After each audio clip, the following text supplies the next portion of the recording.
Alors bonjour à chacun et à chacune, on est très content d'être parmi vous encore pour ce culte. Et on va vraiment louer le Seigneur. Alors vous avez vu, on est super nombreux et on est super content d'être là.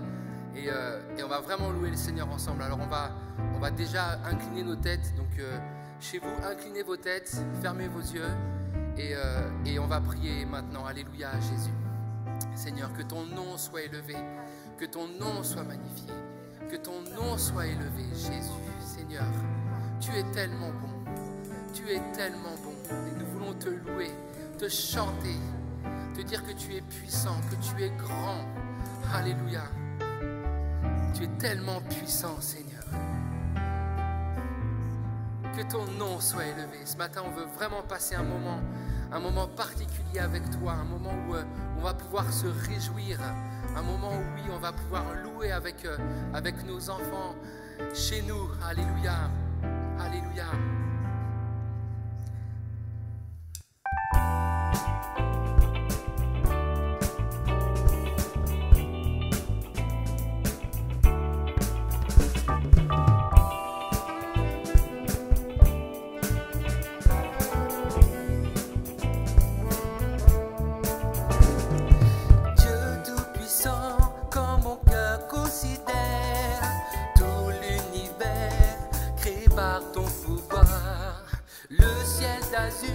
Les éclairs, le tunnel, le clair matin ou les ombres du soir, de tout mon être.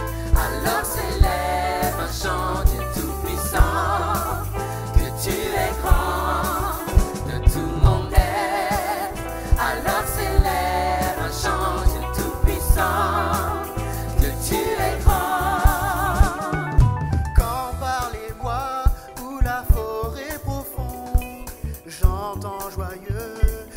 Oiseaux chanter, quand sur les monts, la source avec son nom, livre aux zéphyrs, son chant doux et léger. Cœur heureux, s'écrie à chaque instant, Dieu d'amour, que tu es grand. Mon cœur heureux, s'écrie à chaque instant, Dieu d'amour, que tu es grand.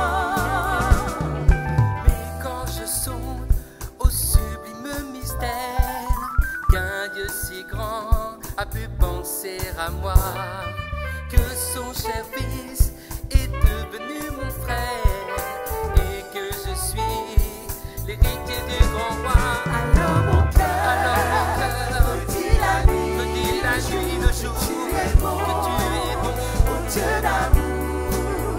Alors mon cœur, redis la nuit, le jour, tu es bon, oh Dieu d'amour.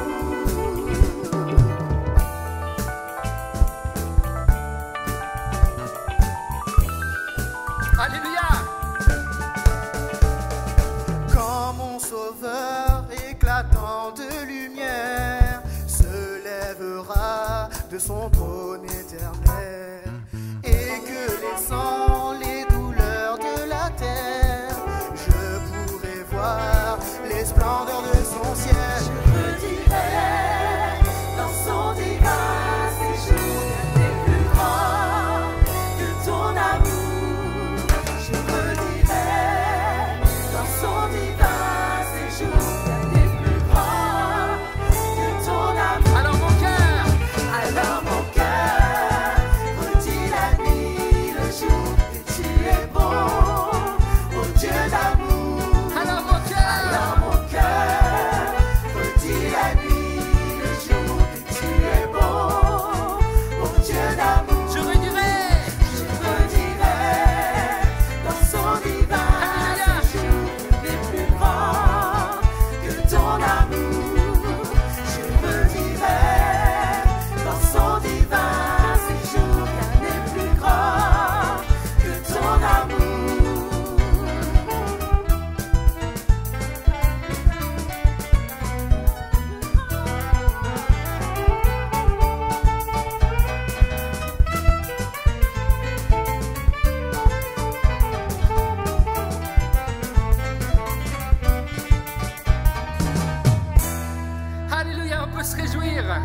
Alléluia, merci Seigneur. Merci Seigneur. Alléluia. Seigneur, tu es bon. Amen. Alléluia. On peut le louer ensemble. On peut le louer ensemble ce matin. Élève ta voix. Élève ta voix ce matin. Sois reconnaissant. Alléluia. Amen.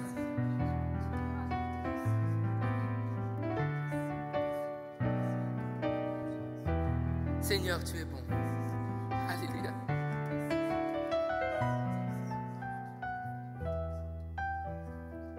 Alléluia, Jésus.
Présent parmi nous, mon Dieu, je t'adore.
tu agis.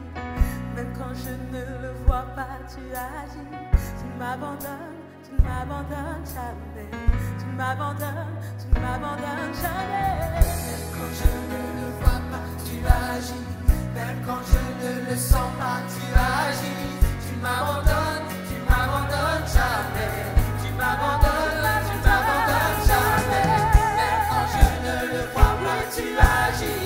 Même quand je ne le sens pas, tu agis. Tu m'abandonnes jamais. Tu m'abandonnes jamais. Même quand je ne le vois pas, tu agis. Même quand je ne le sens pas, tu agis. Tu m'abandonnes jamais. Tu m'abandonnes jamais.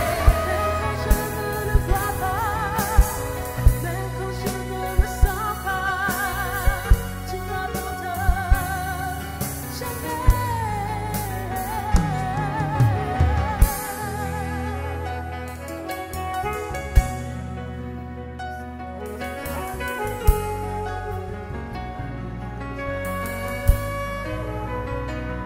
Dieu de miracles, Dieu de promesses, Alléluia. tu brises les ténèbres, Jésus.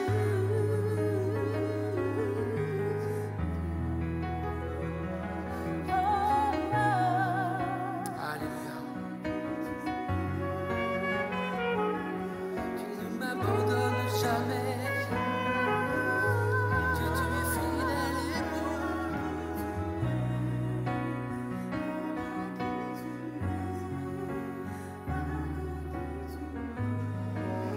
Voilà qui tu es. Voilà qui tu es. Voilà qui tu es. Voilà qui tu es. Voilà qui tu es.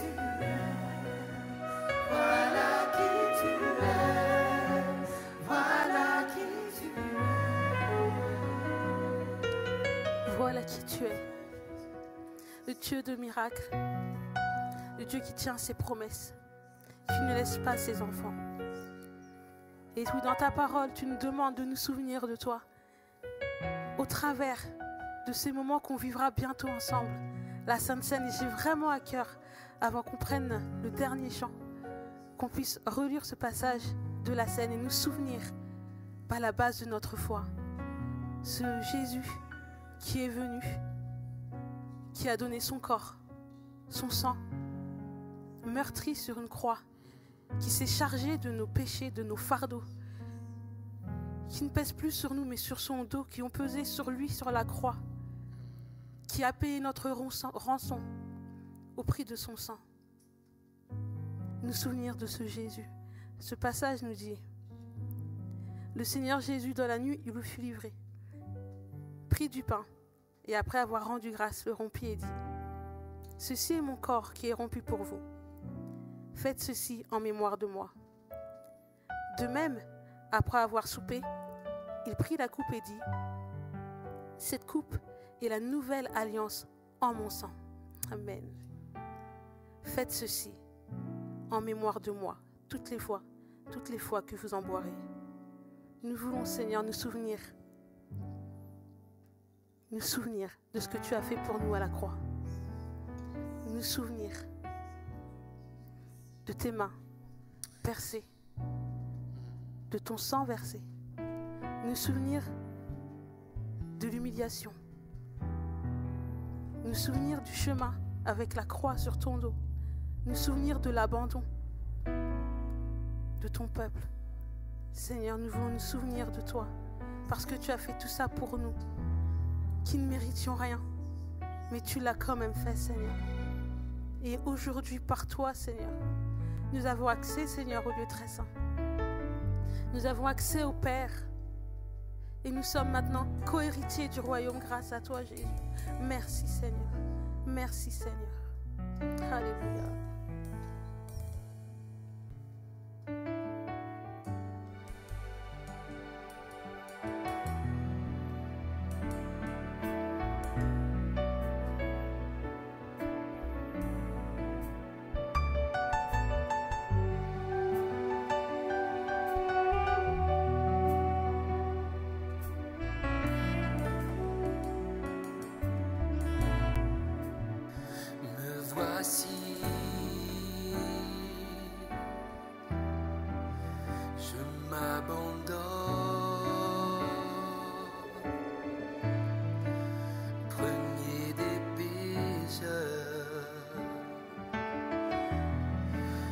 dernier des hommes, né de la poussière, aimé d'un roi,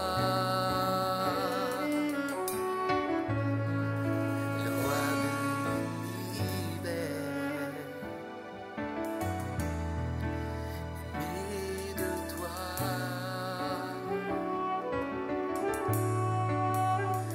À genoux, mon cœur se noie quand je contemple la croix.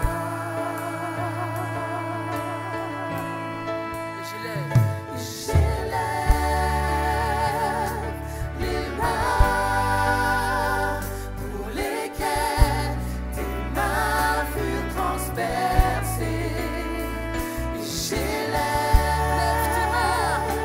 mon cœur pour lequel ton cœur dut s'arrêter. J'élève ma voix,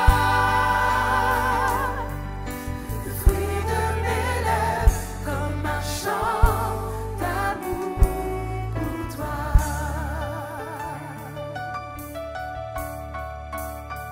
Me voici, et ma vie commence. Moi qui méritais la mort pour 100 ans,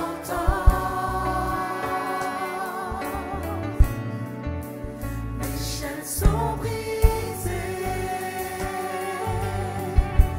mes murs s'effondrent.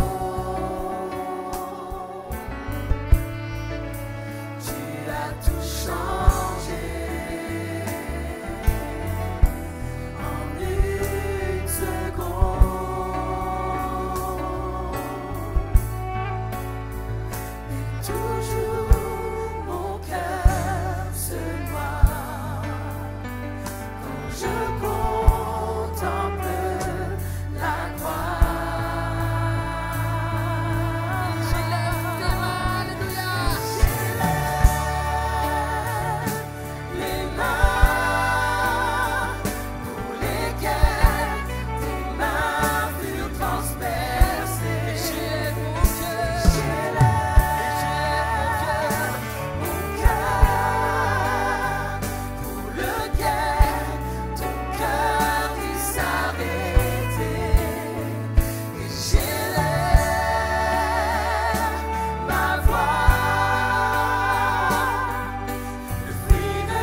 agir maintenant dans les cœurs. Alléluia. Si tu combats sur un péché depuis bien longtemps, déclare que Jésus vit en toi. Déclare que Jésus vit sur ce péché, contre ce péché. Il vit en toi. Il va anéantir ton péché. Alléluia. Déclare que Jésus vit en toi. Il surpasse toute intelligence. Alléluia. Il surpasse tout. Il va te guérir. Il va te guérir. Il va te combler. Déclare-le. Que Christ vit en toi. Alléluia. Saisis cette victoire. Saisis cette victoire à l'instant. Parce que peut-être que c'est quelque chose que tu as entendu maintes et maintes fois, mais que tu n'as pas saisi cette victoire. Alors viens saisir cette victoire maintenant. Viens t'abandonner aux pieds de Jésus.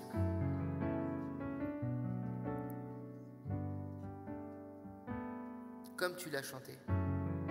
Me voici et ma vie commence avec toi, Seigneur. Pourtant, tu méritais rien. Tu méritais la mort. Mais maintenant, tes chaînes sont brisées. Et les murs du péché, les murs que tu t'es construits peut-être autour de toi tombent maintenant, s'effondrent dans le nom de Jésus. Car Jésus a tout changé en une seconde. Jésus a tout changé en une seconde. Alors saisis maintenant. Saisis. Ce ne sont pas des fables. Saisis. Saisis cette victoire. La parole de Dieu est vivante. Alléluia. Alléluia. Alléluia. Amen, amen. Bonjour et bienvenue, bien-aimés d'Amy, chers amis d'Amy, qui suivez donc ces cultes en ligne Amy chez vous. C'est une joie de vous retrouver tout à nouveau aujourd'hui et aussi d'avoir vécu ces moments avec toute l'équipe Louange pour déjà nous connecter avec Dieu en esprit, en vérité, je le crois de tout mon cœur. L'actualité récente nous a interpellés, vous et moi, concernant les violences conjugales et intrafamiliales qui ont augmenté pendant ce temps de confinement. Les forces de l'ordre ont effectué 44% d'interventions en plus sur les différents familiaux par rapport à la même période de 2019. De son côté, la fréquentation de la plateforme sur les violences conjugales, arrêtonslesviolences.gouv.fr, a fait plus que doubler. L'actualité récente nous a aussi interpellés sur les violences policières, notamment faites aux minorités visibles et en particulier à la population noire aux États-Unis avec l'affaire George Floyd, cet homme qui a été asphyxié par un policier alors qu'il était menotté, ne présentait aucune résistance et qui a été l'élément déclencheur de nombreuses manifestations dans le monde entier contre la violence raciale. L'actualité nous a aussi interpellés avec ces rassemblements en France pour dénoncer le déni de justice, la violence policière, la violence sociale, la violence raciale. Et ces derniers jours, nous avons entendu parler de ces violences urbaines entre bandes armées à Dijon. Aujourd'hui, je vous propose de découvrir ensemble une autre vérité fondamentale de la Bible qui va nous aider à établir ou rétablir, peut-être pour certains, une connexion significative avec le Seigneur dans le lieu secret. Et j'aimerais vous parler du secret de la violence. On parle ici, bien sûr, de violence spirituelle, c'est-à-dire de l'intensité avec laquelle la génération des derniers jours, vous et moi, allons rechercher Dieu.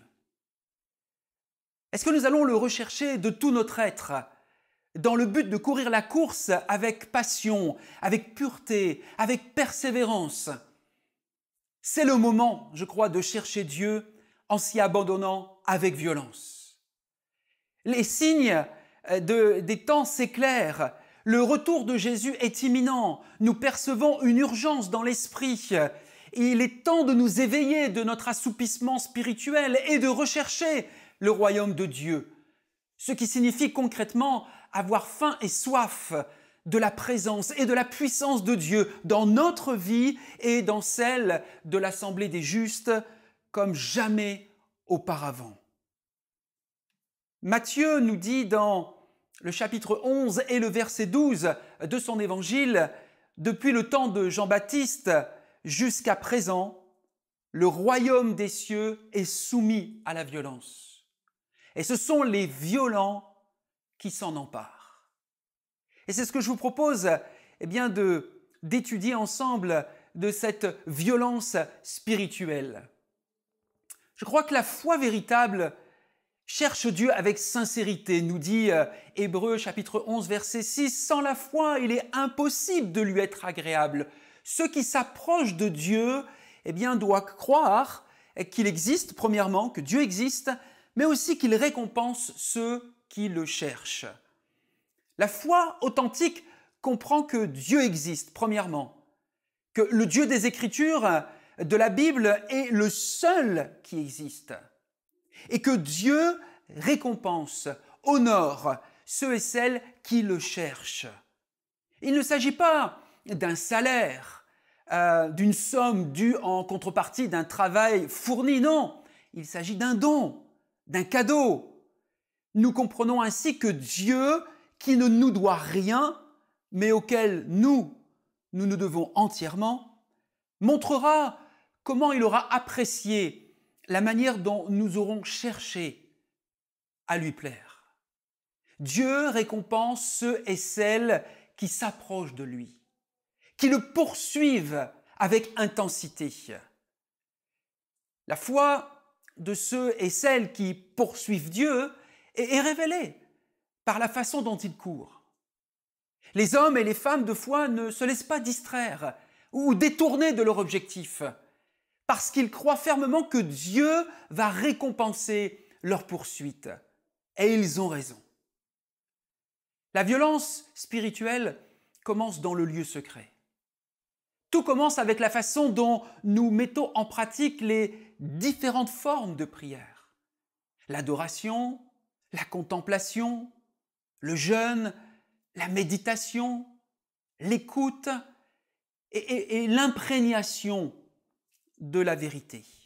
Je dis imprégnation de la vérité plutôt que mémorisation, parce qu'il est possible de mémoriser de nombreux versets, et vous l'avez peut-être vécu, moi aussi, sans que ces versets, en fait, ne pénètrent jamais vraiment notre esprit, ne changent jamais vraiment notre style de vie, et n'influencent nullement notre relation, notre communion avec Dieu ou avec les autres. On est capable de citer des versets comme ça, de les dégainer, mais ça n'agit pas vraiment au fond de notre vie. C'est pourquoi je préfère parler d'imprégnation plus que de mémorisation. Et l'une des choses, voyez-vous, les plus violentes que nous avons à faire dans notre quotidien, c'est de prêter attention à tout ce qui veut entrer en compétition dans notre agenda et qui veut nous voler le temps où nous voulons nous enfermer seuls dans le lieu secret. Dans les périodes où nous sommes très occupés, et cela arrive souvent bien sûr dans notre monde moderne, il peut nous sembler que des milliers d'autres voix réclament notre attention. Quelle voix régnera? C'est la question que je te pose aujourd'hui. Quelle voix régnera? Est-ce la voix criante de toutes les tâches encore à accomplir? Ou la douce voix qui nous attire dans le lieu secret? Il nous faudra aussi de la violence pour fournir à notre corps suffisamment de repos et nous permettre d'aller dans le lieu secret sans nous assoupir ou nous endormir constamment. C'est la violence que l'on exerce par exemple le soir Et je vous recommande, allez vous coucher un peu plus tôt. Lâchons les écrans. Lâchons tout ce qui essaye de nous tenir connectés encore tard le soir et qui vient animer encore nos pensées pendant de longues minutes, pour ne pas dire de longues heures, avant que nous puissions nous endormir d'un bon sommeil. Allons nous coucher un peu plus tôt pour que justement le lendemain matin soit préservé. Sinon, vous allez vivre ce que j'ai déjà vécu à plusieurs reprises, que ce soit le soir ou le matin, alors qu'on désirait tant passer un moment d'intimité avec Dieu, dans sa présence, avec sa parole. Et là, c'est un moment d'intimité avec la couette, avec notre oreiller ou avec notre couverture que nous avons passée parce que nous nous sommes retrouvés avec une bonne disposition, peut-être à 6 heures du matin au pied de notre lit. Mais quelques minutes plus tard, on s'est retrouvé la tête dans l'oreiller, en train peut-être de baver pour certains et de nous retrouver dans une intimité profonde de sommeil. C'est fait partie de la nature humaine et Dieu comprend fort bien cela. Mais le secret de la violence, c'est de mettre tout en œuvre, toute mesure nécessaire pour être régulièrement éveillé et engagé à un moment de la journée pour se tourner vers Jésus-Christ, pour se tourner vers sa parole, pour se tourner aussi vers sa justice. J'aimerais aussi préciser maintenant qu'il y a une différence entre le zèle naturel et la violence spirituelle. Certaines personnes développent un zèle incroyable pour Dieu, dans la façon dont ils s'expriment, dans la louange, dans la manière dont ils partagent leur foi ou suivent des études bibliques. Et ils ont ce zèle qui peut même impressionner bien sûr d'autres personnes. Si c'est un zèle naturel, justement ce zèle ne dure que sous le regard des autres.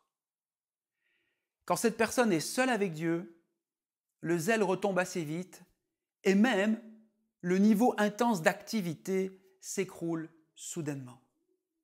Le zèle naturel doit être échangé contre une ferveur spirituelle, c'est-à-dire cette violence spirituelle qui puise sa force, qui puise son énergie, qui puise ses ressources dans un feu profond et saint qui brûle au fond de nous-mêmes, même quand personne ne nous regarde.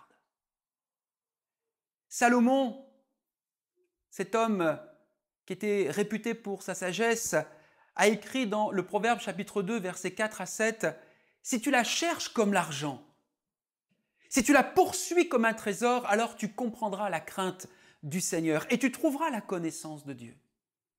Car le Seigneur donne la sagesse. De sa bouche viennent la connaissance et l'entendement. Il tient en réserve des ressources pour les gens droits. » Cette image, voyez-vous, représente la sagesse divine comme un trésor, caché, stocké profondément au cœur de la montagne. Et pour obtenir ce trésor, nous devons fournir des efforts, comme un mineur qui creuse et qui creuse avec sa pioche, avec ses outils pour enfin découvrir la pépite. Le prophète Daniel, voyez-vous, va même aussi aller plus loin au chapitre 2, verset 21, lorsqu'il dit « C'est lui, c'est Dieu, l'Éternel, qui change les temps et les circonstances, mais qui donne la sagesse aux sages. » Ce n'est pas le fou qui obtient la sagesse, mais le sage. Le sage obtient davantage de sagesse dans sa vie, parce qu'il est suffisamment intelligent pour rechercher Dieu avec ferveur, avec cette violence spirituelle. Jésus lui-même ne répond pas à tous les croyants de la même façon. Je crois qu'il répond différemment à ceux qui le recherchent avec plus de zèle, plus de ferveur. Nous le voyons dans la manière dont il a traité les 12. Pierre, Jacques et Jean ont été invités à participer à certains des moments les plus intimes, les plus grandioses de la vie de Jésus, alors que les autres disciples n'ont pas pu y participer. Je pense que la différence vient de ce que les autres gardaient dans leur cœur une certaine retenue envers le Seigneur. Tandis que Pierre, Jacques et Jean recherchaient Jésus avec ardeur, avec ferveur, avec passion, avec ce feu dans leur cœur, avec cette violence spirituelle. Et certains des disciples, nous dit même la parole, doutaient de Jésus, même après la résurrection. Et cette réserve dans leur esprit, eh bien, les a privés de grands niveaux d'intimité. Je pense que ceux qui avaient reçu plus, ceux qui avaient plus ont reçu plus. Courons à sa suite. Poursuivons-le de tout notre cœur. Alors que nous le recherchons assidûment, il nous attirera plus près de lui comme jamais auparavant. Jésus-Christ n'a pas favorisé Pierre, Jacques et Jean à cause de leur personnalité, de leurs dons. Non, il les a mis avant les autres parce que eux avaient mis Jésus avant le reste. Dans le livre des Chroniques, nous trouvons aussi au chapitre 16 et au verset 9 ce principe, car l'Éternel étend ses regards sur toute la terre, et il le fait encore aujourd'hui, pour soutenir ceux dont le cœur est tout entier à lui. Le Seigneur ne fait pas de favoritisme. Il récompense équitablement tous ceux et celles qui le cherchent avec ferveur. Paul nous révèle dans la première lettre aux Corinthiens, chapitre 9, verset 24, que nous courons tous notre course en présence d'autres chrétiens. Il dira, ne savez-vous pas que ceux qui courent dans le stade courent tous, mais qu'un seul remporte le prix. Et il nous encourage, courez de manière à le remporter. Dieu honore notre course en comparaison à la façon dont les autres ont couru dans l'histoire de l'Église. Et nous retrouvons ce principe aussi, vous le lirez dans 2 Corinthiens 8:8. Mes amis, nous avons là une sérieuse compétition. Comprenez-moi bien aujourd'hui, je ne suis pas en train de dire que nous devons comparer nos réussites avec celles des autres de façon charnelle, pas du tout. Mais je veux dire, comme l'apôtre Paul, que nous devons nous inspirer, nous laisser inspirer par l'exemple d'autres coureurs pour rechercher Dieu plus intensément, c'est-à-dire avec cette violence spirituelle. Ces autres coureurs, ces autres exemples peuvent être des coureurs chrétiens, bien sûr, des exemples d'hommes que nous trouvons dans la Bible, comme Joseph, Nathan, Élie, peut-être Daniel et ses 3 amis, Pierre et Jean, Étienne et même Paul. Peut-être aussi des femmes, bien sûr, de la Bible, Déborah, Ruth, Esther, Marie, Anne ou Lydie, dont leur histoire est relatée dans la Bible. Mais ça peut être aussi des hommes et des femmes d'autres époques, dont tu as lu des biographies, leurs biographies, et celles-ci t'ont inspiré, t'ont enthousiasmé à la lecture de leur histoire de vie. Laissez-moi vous lire une courte page d'un journal de l'évangéliste anglais du XVIIIe siècle, John Wesley. Un homme qui n'a rien laissé l'intimider dans sa poursuite de l'appel et de la mission que Dieu avait mis dans sa vie. Il dit la chose suivante dans son journal intime, et je vous lis de la manière dont il l'a écrit. « Dimanche 5 mai matin, j'ai prêché à Sainte-Anne. » Donc c'est une ville en Angleterre. « On m'a demandé de ne plus jamais revenir. L'après-midi, j'ai prêché à Saint-John. Et les diacres là m'ont dit, donc certaines parties de personnes responsables dans l'Église lui ont dit « Sors et reste dehors ». Il faut comprendre que John Wesley était un évangéliste, revivaliste, qui prêchait un évangile assez radical, assez authentique, assez vrai, et qu'il y avait à ce moment-là en Angleterre un temps d'assoupissement spirituel. Alors le message était assez percutant, il venait vraiment déranger. Le dimanche 12 mai matin, il prêche à Saint-Jude et il dit « ne peut pas y retourner non plus ». L'après-midi, il est à Saint-Georges et là encore, il a été mis dehors à coups de pied. Le dimanche 19 au matin, il prêche à Sainte-Untel. Les diacres se sont rassemblés à nouveau en réunion extraordinaire et ils lui ont dit qu'il ne pouvait pas y retourner. C'est fini, tu ne pourras plus prêcher à Saint-Untel. Alors l'après-midi, il prêche dans la rue et il est chassé de la rue à coups de pied. Le dimanche 26 au matin, donc toujours dans ce même mois de mai, il prêche dans une prairie. Et là, il est chassé de la prairie par un taureau que les gens avaient lâché dans la prairie pendant la réunion. Vous imaginez, on fait un culte en plein air, je suis en train de prêcher dans la prairie et on lâche un taureau. Et évidemment, là, tu prends ta Bible et tu te laisses plutôt intimider par le taureau. Le dimanche matin 2 juin, une semaine plus tard, il prêche en dehors, à l'extrémité de la ville. Et là, il est encore une fois chassé de la route principale. Mais l'après-midi, écoutez bien, l'après-midi, il prêche dans un pâturage et il dit « 10 000 personnes sont venues m'écouter ». Waouh! Quelle ferveur! Quelle persévérance! Quelle violence spirituelle dans sa poursuite de l'appel et de la mission que Dieu avait mis dans la vie de cet homme, John Wesley. J'aimerais aussi, ou je repense aussi à cette femme ordinaire, Miss Clara, peut-être vous en souvenez dans le film War Room, qui allait donc se mettre à l'écart dans une pièce de sa maison, sa War Room justement, sa salle de guerre si vous voulez, pour rechercher Dieu avec ferveur, pour elle-même exercer une violence spirituelle par le moyen de cette arme, l'arme la plus puissante d'ailleurs que les chrétiens nous avons entre nos mains, à savoir la prière, face au combat de la vie. Et particulièrement dans le cas de ce film, eh bien pour un couple et un foyer qui était en train de se désunir, en train de partir en vrille, on dirait, mais qui va retrouver la paix, qui va retrouver l'harmonie.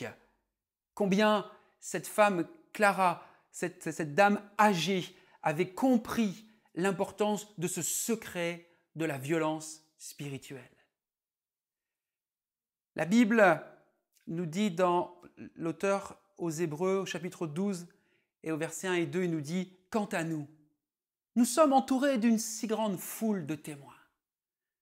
Débarrassons-nous donc de tout ce qui alourdit notre marche, en particulier du péché, qui s'accroche si facilement à nous. Et courons résolument la course qui nous est proposée. Gardons les yeux fixés sur Jésus, dont notre foi, ta foi, ma foi, dont notre foi dépend du commencement à la fin. Bien-aimés, courons après Dieu. Personne d'autre ne peut freiner notre course. Peu importe que les gens reconnaissent notre ministère ou non, poursuivons Dieu. Entendons également aujourd'hui les encouragements des chrétiens depuis les tribunes, des cieux qui nous ont précédés de leur départ de la terre, qui sont actuellement aux cieux et qui sont en train de crier dans ces tribunes célestes « J'ai réussi par la grâce de Dieu !» Vous le pouvez aussi, vous pouvez y arriver. Vous avez ma vie, mon exemple, mon témoignage pour vous aider, pour vous encourager ce matin. Continue et place ton prénom. Continue Laurent, continue Cyril, continue Xavier. Persévère dans la foi que nous-mêmes, nous avons conservée. Il y a ce matin, je crois, un véritable encouragement à exercer, à retrouver cette violence spirituelle dans le lieu secret. Et celle-là, elle est appréciée de Dieu. Celle-là, elle est approuvée de Dieu. Celle-là, elle est recherchée de Dieu pour chacun d'entre nous. Alors, retrouvons cette bonne violence spirituelle, cette ferveur dont nous avons tellement besoin pour continuer la course qui nous est proposée ici-bas, en 2020, dans ces temps particuliers que nous vivons. Mais Dieu veut voir ces mêmes caractéristiques dans nos vies, comme il l'a vu dans la vie de nos prédécesseurs, de bien d'hommes et de femmes. Et il veut nous encourager ce matin à vivre les uns et les autres cette violence spirituelle. J'aimerais terminer avec une prière pour prier pour chacun d'entre nous, afin que ce message puisse bien sûr toucher, percuter votre cœur, mais aussi y laisser une marque, une trace, et que nous puissions nous rappeler de l'importance de ce secret qu'est la violence spirituelle. Père, je prie que tu nous aides à découvrir, à exercer ce secret de la violence spirituelle dans nos lieux secrets d'intimité avec toi. Nous voulons te rechercher à nouveau de tout notre être, dans le but de courir cette course chrétienne avec passion, avec pureté et avec persévérance, comme tu le désires. Dans le nom de Jésus, j'ai prié. Amen. Nous voulons vraiment être à l'écoute de ces paroles d'encouragement pour persévérer et pour continuer notre course avec le Seigneur et pour le Seigneur. Merci à Laurent pour ce qu'il a partagé avec nous. Merci à chacun d'entre vous d'avoir assisté à ce temps de célébration qui a été proposé à nouveau par Amy chez vous. N'hésitez pas d'ailleurs à vous abonner à notre chaîne YouTube. N'hésitez pas à liker en faisant monter le petit pouce bleu vers le haut. C'est une manière d'encourager l'œuvre d'Amy. C'est aussi ce qui contribue à la visibilité aussi de cette œuvre qui est accomplie sur Internet. Et nous vous encourageons aussi à partager le contenu de la chaîne YouTube via les réseaux sociaux afin qu'un plus grand nombre encore puisse bénéficier de ce que Amy chez vous propose. Nous vous donnons rendez-vous mardi prochain pour MDP. Et comme vous le savez, chaque dernier mardi du mois, nous avons l'habitude de revenir sur ce que nous avons vu lors des célébrations et des cultes du dimanche matin. Et nous vous encourageons, comme nous le faisons à chaque fois, à préparer vos questions, à poser des questions en lien avec ce que nous avons pu voir ces dernières semaines. Et nous traiterons ces questions, nous les aborderons lors du prochain MDP mardi soir à 19h30. Nous voulons aussi vous annoncer que dimanche prochain, nous aurons le plaisir d'accueillir un invité à Amy chez vous. Ce sera le pasteur Cédric Mercier qui exerce son ministère à Besançon et qui a répondu aussi à notre invitation pour participer à cette série Connexion. Donc nous vous donnons rendez-vous la semaine prochaine avec notre invité et en attendant de pouvoir nous connecter à nouveau ensemble, nous vous invitons à rester connectés à Dieu. Soyez bénis et à très bientôt.